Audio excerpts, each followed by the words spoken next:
हम करने लगे हैं first aid embryology of the GIT. ठीक है, इसमें हमारे पास क्या है कि सबसे पहले हम टंग डेवलपमेंट देख रहे हैं। ठीक है, इसलिए आपने ये भी डायग्राम याद रखनी है। ठीक है, ये anterior tooth by third of the टंग है। ठीक है, एंटीरियर टू थर्ड। ठीक है, इसमें हमारे पास जो है ना आर्च फ्रिंजियल आर्च 1 बनाती है। ठीक है, और जो इसका टेस्ट है वो जाता है थ्रू द क्रेनियल नर्व 7 के थ्रू, और जो सेंसेशन है वो मतलब कि सेंसरी जो उसका पार्ट होता है। ठीक है, सेंसेशंस वाला वो होता है ट्राइजेमिनल का जो पार्ट होता है V3। ठीक है, उसके थ्रू जाता है। ठीक है, अब हमारे पास जो है ना वो पोस्टीरियर 1/3 आ गया टंग का। ये फ्रेंजियल आर्चेस 3rd and 4th बनाती हैं। ठीक है, और इसमें जो है ना हमारे पास 9th और 10th थोड़ा इसका जो पोस्टीरियरली है वो 10th क्रेनियल नर्व होगी। ठीक है, और बाकी जो है ना वो 9th नर्व कंट्रोल कर रही होती है। ठीक है, तो आपने ये चीज़ याद रखनी है 7, 9 और 10। ठीक है, और ये तीनों थ्रू न्यूक्लियस द ट्रैक्टस सोलिटेरियस जो है ना टेस्ट सेंसेशन लेके जा रही होती हैं। ठीक है, बाकी जो है वो बाकी सेंसेशंस थ्रू ये है हमारे पास इंटीरियर 2/3 में आता है ट्राइजेमिनल, फिर 9th और देन फिर 10th वो वैसे ही है। ठीक है, अब आप देखें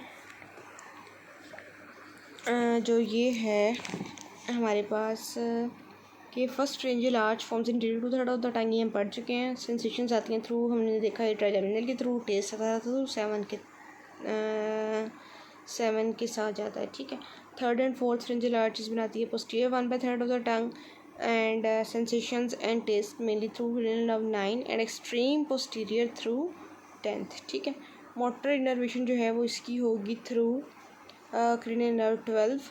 जो क्रेनियल नर्व 12 होती है वो थ्रू हायोग्लोसस जो कि टंग को नीचे की तरफ डिप्रेस करवाता है, जीनियोग्लोसस प्रोट्यूड कराता है टंग को। ठीक है, और स्टाइलोग्लोसस जो है ड्रॉ करता है sides of the tongue upward to create a trough for swallowing. ठीक है, ये मैंने ये लिखा हुआ है 12 जो है मोटर नर्व है, जीनियोग्लोसस, हायोग्लोसस और स्टाइलोग्लोसस। ठीक है, अब जो एक इसकी सप्लाई थ्रू 10th नर्व भी होती है टू प्लेटोग्लोसस। ठीक है, जो कि एलिवेट करता है पोस्टीरियर टंग ड्यूरिंग स्वेलिंग। ठीक है, ये आ गया। अब हमने कहा कि क्रेनियल नर्व जो है वो 7, 9 और 10 न्यूक्लियस ट्रैक्टस सोलिटेरियस की तो सेंसेशन लेके जाती है। ठीक है, बाकी मोटर जो था हमने कहा वो 12 और 10 के थ्रू आ गया। पेन बच जाती है। ठीक है, वो ये वाली जो सेंसेशंस हैं लाइक पेन तो थ्रू V5 जो है वो 3, 5 और 9 और 10। ठीक है, ये आ रहा। हाँ, अब अगला है हमारे पास जो है वो फॉरगट मिडगट। ये फोकस सही नहीं हो रहा। ठीक है, चलो कोई बात नहीं। फोरगट, मिडगट और हाइंडगट। ठीक है, जो फोरगट है वो इसे फिगस हमें पता है to the second part of the duodenum, जहाँ पे बाइल डक्ट और कॉमन बाइल डक्ट और पेंक्रियाटिक डक्ट आके इंसर्ट हो रही होती हैं एम्प्यूला ऑफ पीटर के पॉइंट के ऊपर। ठीक है, उसे फोरगट कहते हैं।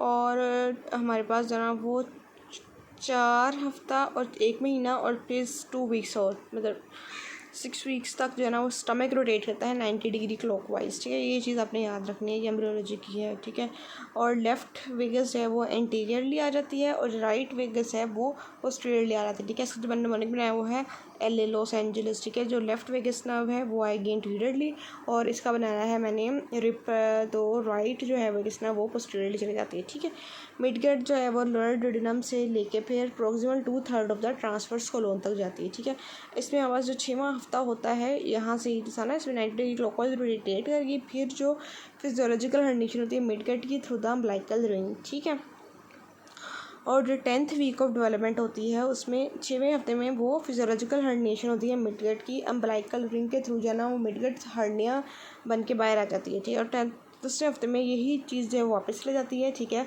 और रोटेट करती है around the spear mesenteric artery और 270 डिग्री काउंटर क्लॉकवाइज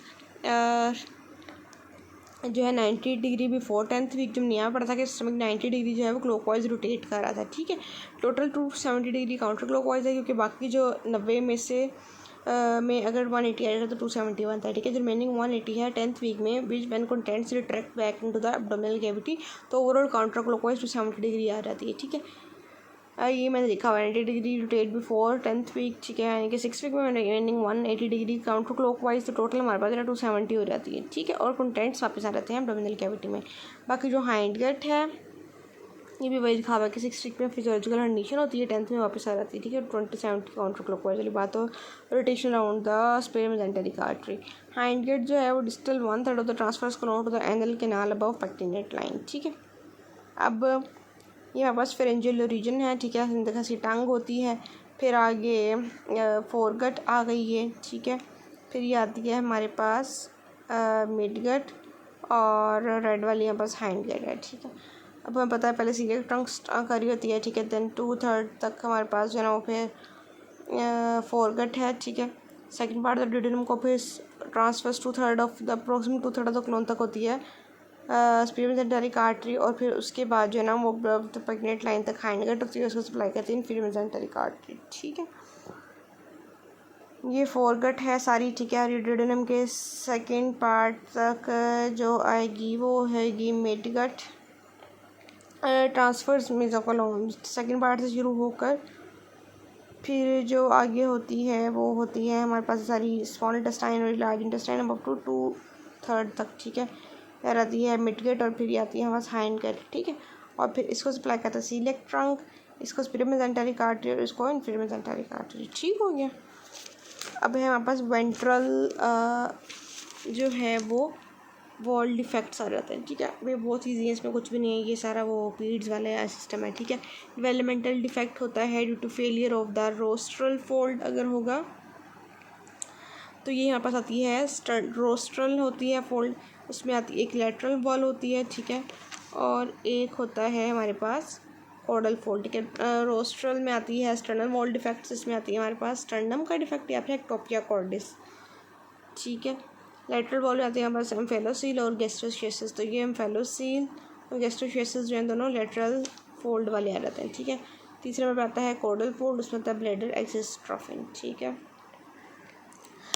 अब गैस्ट्रोशियसिस जो है इसका अपनी प्रेजेंटेशन याद रखनी है, हमेशा पैराम्बलाइकल होती है। Abdominal contents herniation of the abdominal contents with the abdominal wall defect note covered by peritoneum और एमनियन और राइट साइडेड है पैराम्बलाइकल, ठीक है। गैस्ट्रोशियसिस में रिया मेन गैस्ट्रो तो ये है राइट साइडेड और पैराम्बलाइकल होता है, ठीक है। Not associated with the chromosome abnormalities और गुड प्रोग्नोसिस है गैस्ट्रोशियसिस का, ठीक है।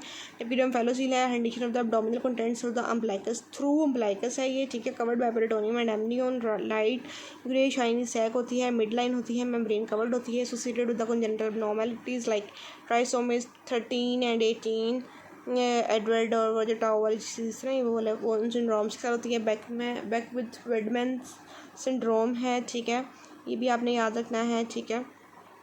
And other structural abnormalities like cardiac है, गैस्ट्रोयूरिनरी है या फिर न्यूरल ट्यूब डिफेक्ट्स के साथ भी ये एम्फेलोसील प्रेजेंट करता है, ठीक है। तो ये देखो ये पैराम्बलाइकल है और ये बिल्कुल इसके साथ जो है ना वो कोई भी इसके पास सैक सूख नहीं है, ये बिल्कुल अम्बलाइकल है और एक इसमें सैक है, ठीक है। तो ये हमारे पास है ग्रे शाइनी से सैक के अंदर एम्फेलोसील और ये है गैस्ट्रोशियसिस। अब congenital umbilical hernia is different thing delay of the umbilical ring to close spontaneously following physiological herniation of the mid gut, वो हमने कहा था ना 6 वीक पे जो है ना फिजियोलॉजिकल हर्निएशन होती है मिड कट की, ठीक है। पेटेंट अम्बलाइकल ऑरिफिस होती है, वहाँ से अम्बलाइकल रिंग से जो है ना वो क्लोज नहीं होती, डिले होता है, ठीक है।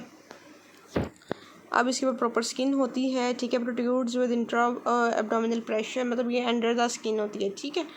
प्रोट्यूड्स विद इंट्रा एब्डोमिनल प्रेशर है, फॉर एग्जांपल क्राइंग में भी associated with the congenital disorders, for example down syndrome, congenital hypothyroidism बड़े इंपॉर्टेंट है, ठीक है। डाउन सिंड्रोम और congenital hypothyroidism small defects really close spontaneously. अच्छा अभी व्यू बहुत ज़्यादा अच्छा नहीं है वीडियोस का या कैमरा वाइज, ठीक है। तो वॉइस के साथ आपने अंडरस्टैंड करना है, साथ में बुक खोल लेनी है, ठीक है। ये बहुत परफेक्ट नहीं है, बस रिवीजन के लिए हैं वीडियोस आपकी और मेरी खुद की भी, इसलिए मैं परफेक्ट नहीं कर रही कुछ भी। अच्छा जी, अब हम जो है वो करने लगे हैं ट्रैकियो इसोफेजियल एनोमलीज़। इसोफेजियल एनोमलीज़ की ट्रैकिया और इसोफेगस जो ना आपस में जब मिल जाते हैं तो किसी ना किसी पॉइंट के ऊपर जो ना ट्रैकिया और इसोफेगस की एब्नॉर्मैलिटीज़ या फिर एनोमलीज आ रही होती है, ठीक है। दरमियान का फिस्टुला वगैरह बन जाता है, ठीक है। तो ये सारा हमने पढ़ना है।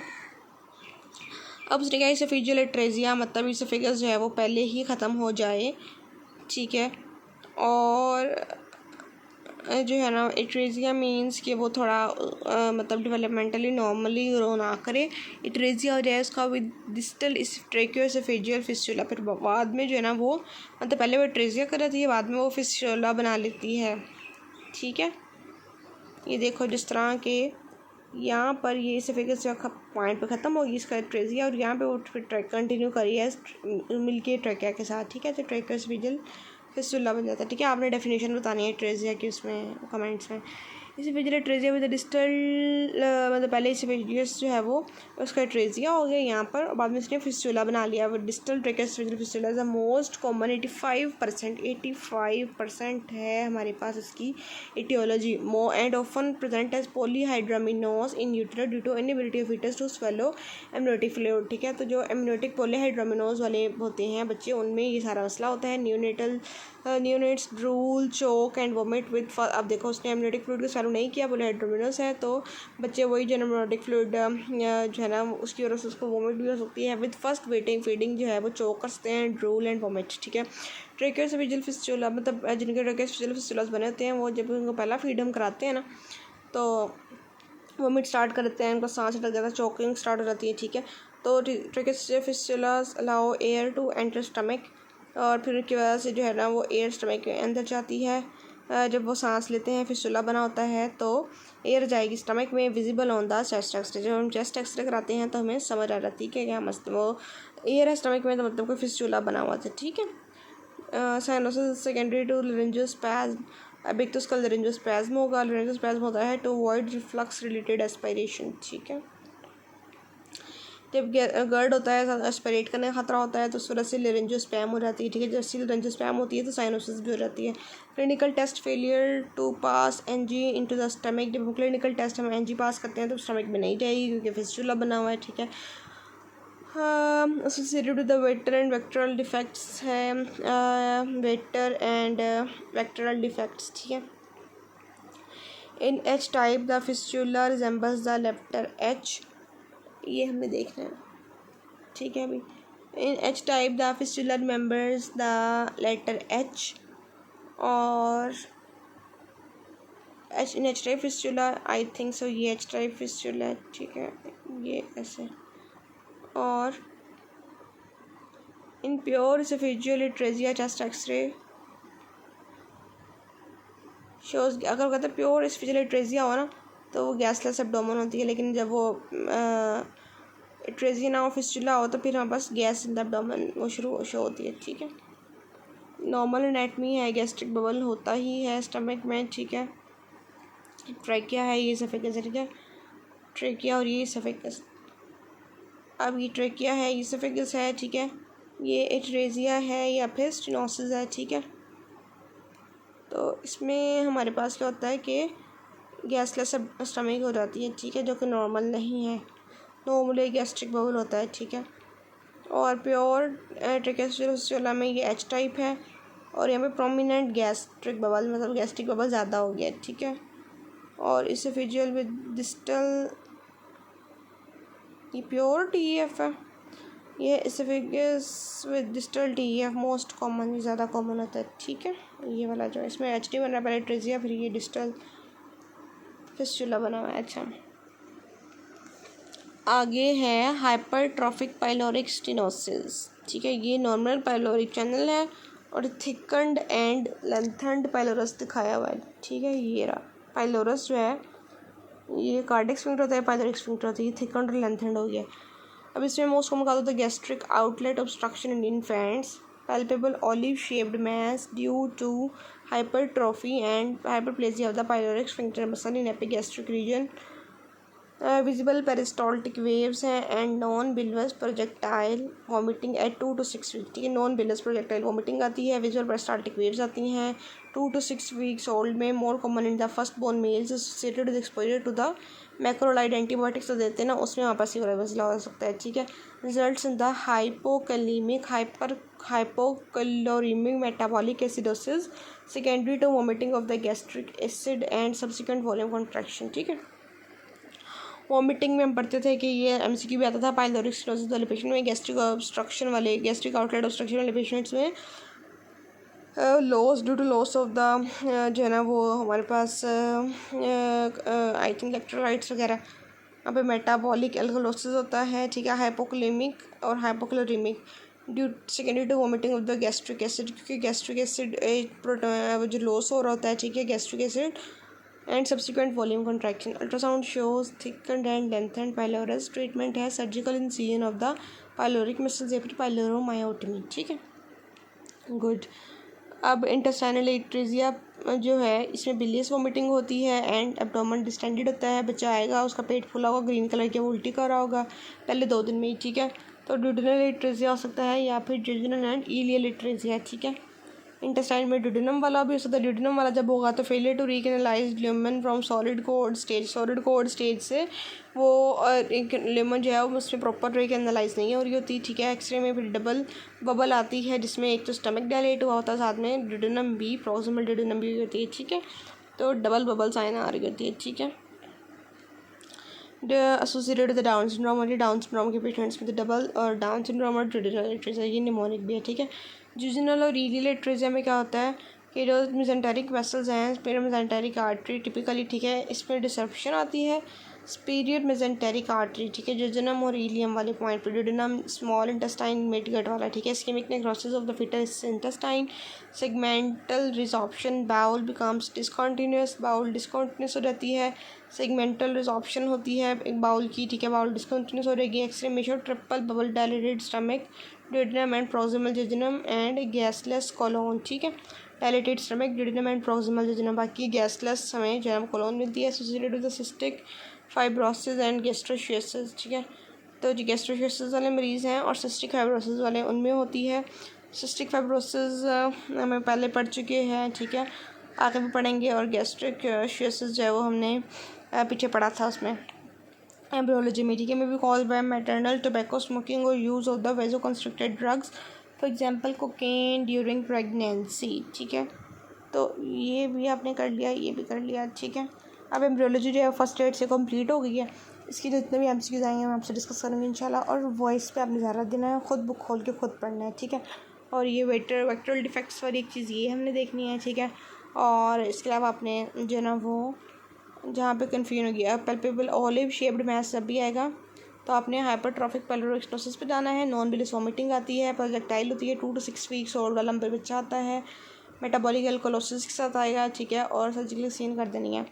इंटेस्टाइनल एट्रेजिया ड्यूडेनल भी हो सकता है, जूजिनल एनिडियल भी हो सकता है, बिलिस वॉमिटिंग होती है, एब्डोमिनल डिस्टेंडेड होता है, पहले 2 दिन होते हैं लाइफ में, ठीक है। एक्सरे में डबल बबल साइन आती है ड्यूडेनल में, जबकि इसमें हमारे पास होता है ट्रिपल बबल, ठीक है।